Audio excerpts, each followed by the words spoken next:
ተከበራችሁ የቻናል ቤተሰቦች ሰላም ለእናንተ ይሁን። እንዴት ናችሁ?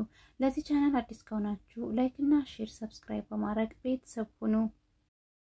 ለጽናት ትልቅም ነበረ የጽናት አባት ለመጀመሪያ ጊዜ ጽናት ለዛ ቤት ባለቤት ከመሆኗ ባሻገር በነፃነት ልታስተናግዳቸው ነው።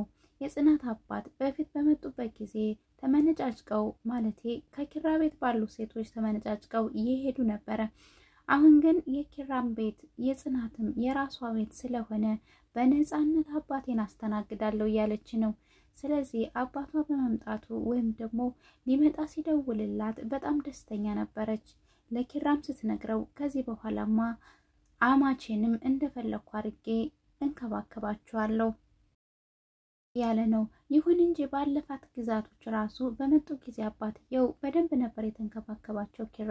ምክንያቱም ያቃልና አማች መሆኑን ጽናት እንኳን ከኪራ ጋር የፍቅር ግንኙነቷ ይቀጥል አይቀጥል በማታውቅበት ጊዜ ነበረ መተው የነበረ። አሁን ግን ለሁለታቸውም አሪፍ አጋጣሚ ሆኗልኝ። ባለፈው ሳምንት እንደተመለከትነው ኪራ ራሱን ለማጥፋት ብዙ ቀናቶች ቆጥሮ ነበረ። ኪራ በእናቱ ሞት ራሱን ጣሏል። እንዲሁም ደግሞ ራሱን የጣለበት ምክንያት የተደበቀው ሚስጥር ነበረ። የተደበቀው ሚስጥር ሳይነገረኝ በማለት እንዲሁም ቤተሰቦችም አባቴም እናቴም እንዲሁም የምወዳት ፍቅረኛዬ አረ ጓደኛዬ ሁለቱም ማለቴ ሁላቸውም ነበረ እኔን ትንሽ አድርገው ያሰቡኝ እያለ ነበር። አሁን ግን ሌላ ቀን ሌላ አዲስ የቅዱስ ጓደኛውን ሌላ ከለት ፈጣሪ ዛሬ ሌላ ቀን እንዲያደርጎታል።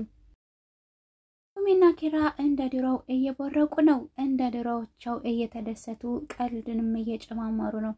ኪራ አንድ ሰሞን በመጥፋቱ እየወጣ ባለመመለሱ በማምሸቱ ያዝኖ የነበረው ናሆሚ አሁን ጓደኛው ተመልሶ ከራሱ ጋር ስለሆነ በጣም ደስተኛ ነው። ስለዚህ ናሆሚ የድሮው ጓደኛው ኪራ አብሮ አደጉ ስለመጣ በጣም ደስተኛ ሆኗልኝ።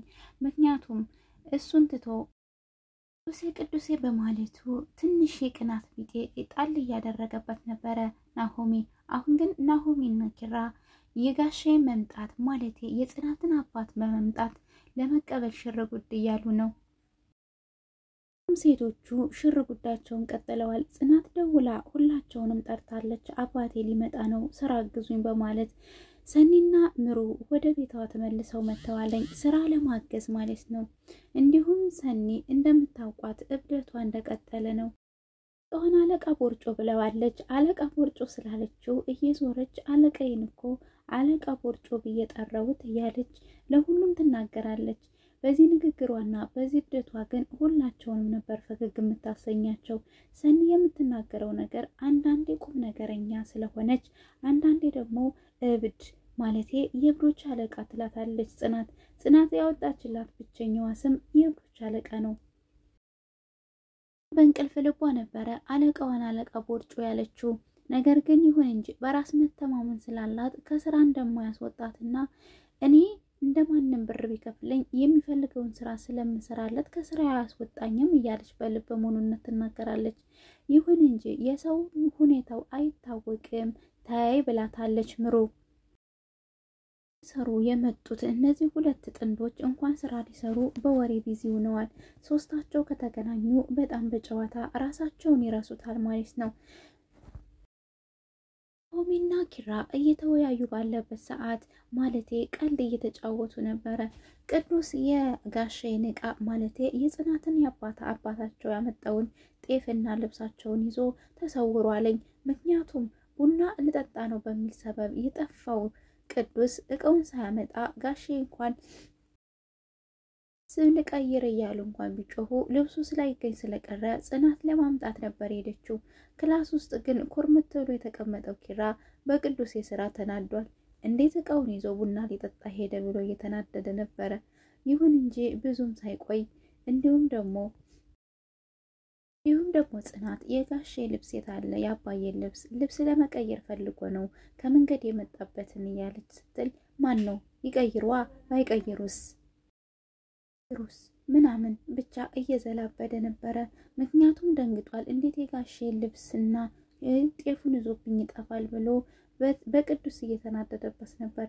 ቅዱስ ሲናደዱበት ሲጮሁበትም ሰብተው ቅዱስ ተከስቷል። እና ያፈላች ጽናት ከአባቷ ጎን ተቀምጣለች። አባቷ ሁሉን ነገር የሚያውቅ ለጽናትም ኪራን እንድታገባ ፈቅዶላታል። የኪራ አባት ያወራው እንጂ የጽናት አባት ቀድሞ ስለሚያውቅ ፍቃደኛ ነበረ። ነገር ግን አሁን ኪራ አሳሳቢ ነገር የገጠመው ይመስላልኝ። ምክንያቱም ልጅን ይላለኝ የጽናት አባት። እንደምታውቁት የክፍለ ሀገር ሰዎች ለልጃቸው ያላቸው ነገር ከፍ ይላለኝ። ያ ማለት የከተማ ቤተሰቦች እንደዛ አይነት አይደሉም ማለት ሳይሆን፣ ነገር ግን ሽማግሌ የሚባለው ነገር ዲላክ ይፈልጋሉ መሰለኝ። ለማንኛውም ቅዱስ ተከስቷል። ቅዱስ ሲመጣ ቤቱ ፍክት ይላል። የትደነው የት ነበርህ ነበረ ጥድፊያው።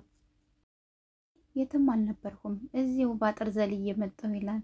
እሱ ለምን እንደውም ባላቅም በግንብ እየዘለለ ነው የሚመጣ።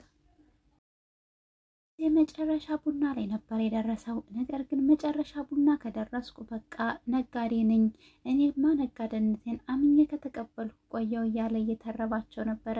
እንዲሁም አንዳንድ ነገሮችን ጣል ባረገ ቁጥር ጋሻዬም የሱን አዋቂነትና የገባው ማለቴ በጣም ንግግር የሚችል እንደሆነ ይመሰክሩለታል። አውቋበድ ይለዋል። አውቋበድ ሳይሆን ግን እውቀቱ ነው ይሄ ይላሉ ጋሻዬ። ጋሻዬ የቅዱስን እውቀት እና ያነጋገር ዘቤ ወደውታልኝ። ቅዱስ ንግግሮች የተመረጡና ጠቃሚ ናቸው። አንዳንዶቹ አውቋበድ ሲሉት ግን እዚህ ቤት አውቋበድ ያላለው እናት አባትና ኪሮም ግን ቅዱሴን አውቋበድ አይሉትም። በንግግሩ ይመሰጣሉ። ይገርማቸዋል። አንዳንዶቻችን የማናቀው አንዳንዶቻቸው ደግሞ ፍንት ብሎ የሚታይ ነው እያሉ የጽናት አባት ያሞግሱታል። ንግግሮቹን ሲናገር ፍቺዎቹንም እንዲናገር ይጠየቃል። ነገር ግን ጋሼ እያሉማ ፍቺውን ለሳቸው እያለ ያቀርባል። ቅዱስ ረጋ ያለ ነገሮቹን መፍታት የሚችል እንዲሁም ደግሞ በዝምታ ሰውን ማዳመጥ የሚችል ነው። ነገር ግን አንዳንዴ ይሁንና ለፍቅር ማለቴ ለጋብቻ ያለው ነገር ግራ የሚያጋባ ነው።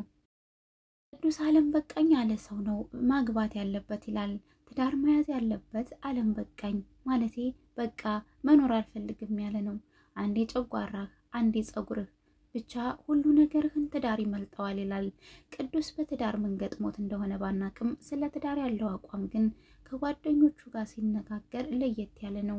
በተለይ ኪራማ እንዴ ጽናት እንዳሰማህ እያለ ራሱ ያስፈራረዋል። የጽናትና የኪራ ፍቅር ለሁሉም ሰው ስለሚያስቀና ቀኛለ ሳይሆን እድሜን ጨምርልኝ የሚያሰኝ ፍቅር እንዳላችሁ አምናለሁ ይላል ቅዱሴ።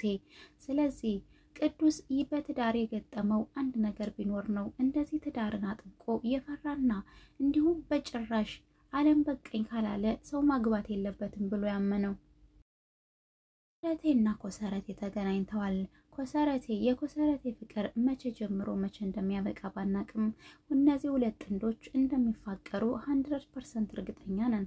ነገር ግን ጊዜ አትውሰዱ እያልን ነው። ምክንያቱም በተገናኙ ቁጥር የተለያዩ ነገሮችን እየተነጋገሩ ይጣላሉ። ነገር ግን ይሁን እንጂ የበሰለና በሳል ነው። እሷም ብስል አዋቂ ናትኝ። ነገር ግን ማንም ወንድ እንዲቀርባት ስለማትፈልግ የምትሰጣቸው ፊት ለየት ያለ ነው። ስለዚህ ማንንም አልፈልግም ያስብላል። ጽናት ከአባቷ ጋር ኪራ ከአማቱ ጋር ማለቴ ቁጭ ብለው እያወሩ ነው። ስለ ጽናት እያወራ ነው የጽናት አባት። ጽናት ሁሉን ነገር እያወቀ አባዬ ለምን ዝም አልከኝ ለምንስ እያለችው ነበር አባቷን። ልጄ ሁሉም ነገር ካንቺ ይምጣ እንጂ እኔ ምን ብዬ ነው ማጨናንቅሽ? ሲጀመር ትዳር ጸጋ ነው እያለ ነው። ጽናት ደስተኛ እንደሆነና ጽናት ልጁ እንደሆነች በጣም እድለኝነት የሚሰማው የጽናት አባት እንዲሁም በቃ ይሁን ችግር የለውም እያለ ነው። የጽናትና የኪራን ፍቅር በጣም ፈርታለች። እኔ ልማር መጥቼ በፍቅር ወድቄ ሳልማር አገባሽ ተብሎ አባቴ አንገትክን መድፋት የለብህም ትለዋለች። አንቺን ደስ ይበልሽ እንጂ ለምን አንገቴን እደፋለሁ? ዛሬ እግዚአብሔር ስጦታ ነው እያለ ነው። ነገር ግን ይሁን እንጂ ኪራን በነገር ሸንቆጥ አድርገውታል። ስለዚህ ኪራ ስለ ጽናት እያወራ ነበረ።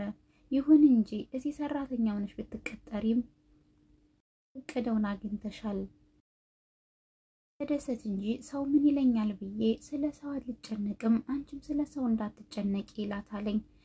ጽናት በአባቷ በጣም ተደስታለች።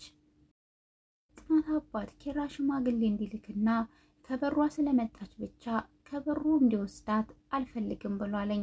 ከበሩ ስላገኘሃት ከበሩ አስገብተህ እንድታገባት አልፈቅድልህም ተብሏል ኪራ።